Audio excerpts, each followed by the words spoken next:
Documenting life, love, rock and roll, and more in photos for more than 50 years. And now nationally acclaimed photographer Peter Simon is turning his attention to the island he loves best. His new book is Martha's Vineyard, To Everything There Is a Season. And every one of the 276 pages makes you want to turn to the next. See what I did there? Clever there. Peter Simon, thank you so much for joining us. So tell us, your book is chock full of photography. What do you see, what do you know about the island that we lowly tourists don't see? Well, what the book really is a look at the entire season, the 4 seasons. And most people that visit the vineyard only come in the summer or the shoulder season. So it's kind of a bipolar existence, really. In the summer, it's like frenetic. Everyone's going everywhere, trying to fit everything in like a 2-month period. And all the people that own stores, they want to make all the money then. It's like frenzied.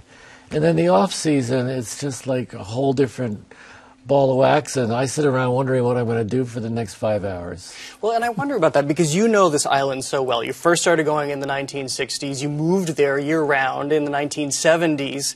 How do you continue to find the new to photograph? The nude photograph? The new. That's easy. It gets harder and harder as I take more and more stuff. My palette does shrink. But every time I somehow come up with something. I put out a calendar every year, and I always think I'm missing like a shot of this building in Edgartown, or I'm missing like a shot of the beach from this vantage point. And, you know, I'll have to dream up, and I'll kick myself in the butt to come up with something new. Well, Jacqueline Kennedy, of course, went to the Vineyard. The Clintons have gone to the Vineyard. Was it with people of that ilk that it started to change and become the celebrity enclave that it often becomes in the summertime? Well, it accelerated after the Clintons. That was the big change. There was always the Lillian Hellmans and the famous people like, you know, my father, for example, Richard Simon was there, and Max Eastman, and you know, people from the 50s were there a lot, Lillian Hellman, so forth and so on. And then it changed with Clinton, and then it became like a celebrity mecca. John Belushi started coming, Diane Sawyer, Carly and James, and then it's just mushroomed. The thing about the celebrities that's nice is that, you know, there's a picture of my sister Joanna, by the way, with Walter Cronkite and Mickey Hart of the Grateful Dead, who all love each other. And that's my sister Carly. That's my wife Ronnie. So anyway, people are left alone there. And the celebrities are, you know, they're not paparazzi'd around. They can live their own lives. And there's a sense of respect on the vineyard that you don't get in a lot of other locations. Well, as I mentioned at the outset, you're very well known for your rock and roll photography and all of the musicians you've documented throughout your career. So you study personality. You know when to grab them. Is it different to grab them when they're on the vineyard and they're a little bit more relaxed and they're away from their very public life? So true. I mean, you catch people relaxing on the beach or on their back porch, or when you're on the vineyard, there's a certain sense of calm and equality. There's a playing field that equals out when you're on the vineyard. And, you know, the garbage collector and the carpenter and the plumber are just as likely to be seen with the famous author, the famous rock and roll star, and the actor. Everyone kind of congeals, which makes the vineyard so special.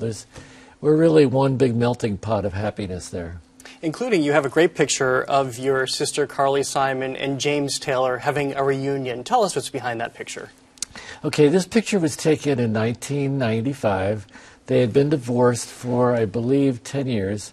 They got back together to give a concert to raise money for the building of a barn in West Tisbury, just an agricultural barn. And they raised $400,000, this reunion concert. And it still remains the most exciting one-day event the Vineyard ever had, musically. In sharp contrast, you have this picture, the cottage photo, as you call it, that's become also one of your most iconic. Tell us about that picture. Okay, that's Cottage City, and that's what Oak Bluffs used to be called. And it's a picture of these gingerbread homes that are very well decorated and very colorful. And this was taken late in the day, and it looks like there's sun shining on the buildings, but it's really a car light. I got cars to light up the place to make it look like the sun. And that cloud that you see in the picture really wasn't there. To be honest, I don't do Photoshop much, but that picture needed a cloud. Is it difficult to go back and forth between the portrait photography and being in that frenzy of backstage at concerts and then just being out in the serene landscape? No, I really, it's easy for me to mutate from one to the next. Like these turkeys, I mean, how great a shot is that? I was just lucky. And then we've got the alpaca farm. And, you know, the way of life there is so calm and so pastoral, so real. And, yeah, sure, there are concerts, but not so much on the vineyard anymore. And there is an overall sense of well-being living there and a sense of trust, too, between the inhabitants. Is there a particular time of day that you like to be out, that you like to work? Yes, I'm either right at the crack of dawn when the mist is rising and everything's still, or else an hour before sunset. That's called the golden hour. And that's when I do most of my family portraits, which I do a lot of, because they want to be on the beach looking tan and looking golden. So I use that golden hour to my advantage. To get personal for a moment, since I last saw you, you've been diagnosed with lung cancer, stage 4 lung cancer, which most people take as a very grim diagnosis. But here you were, as I mentioned, that was 2 years ago. How has that affected your life? Well, when I first got diagnosed, it was because I had a stomach blockage and it showed up on an x-ray. And they said, we think you have lung cancer. I went, what? I never smoked in my life. This is crazy. There must be something wrong. Do it again. So they did. And sure enough, I have this rare form called the ALK mutation, which hits younger people. Not that I'm not young, I'm 70, but non-smokers. But there happens to be a great treatment for this, targeted chemotherapy. And I've been on that for 2 years, and I've been feeling great. The cancer hasn't changed. You feel the same? I feel the same, and Mass General has been doing a great job monitoring me. I have to go in for MRIs every 6 months to make sure it's still staying where it's meant to be. And there's no guarantee. These things can mutate, and they can take over, and I can die any day. So that's why I wanted to do this book, because I felt, you know, this could be my last effort, my tour de force. Well, I was going to, obviously you get a diagnosis like that for yourself or a family member, and it completely changes your outlook on life. But what about your art? Has that changed the way that you look at things now?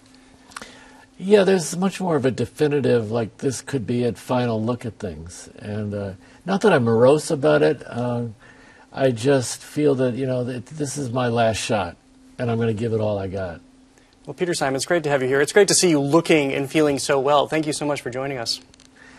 Hope you can make it to the Liberty Hotel to celebrate the book. I'll mention that in just a moment. But first, the book again is Martha's Vineyard. To everything there is a season, and you can catch Peter Simon in person, as he just mentioned, at his book launch party this coming Monday, May 15th, from 6 to 9 p.m. at the Liberty Hotel in Boston.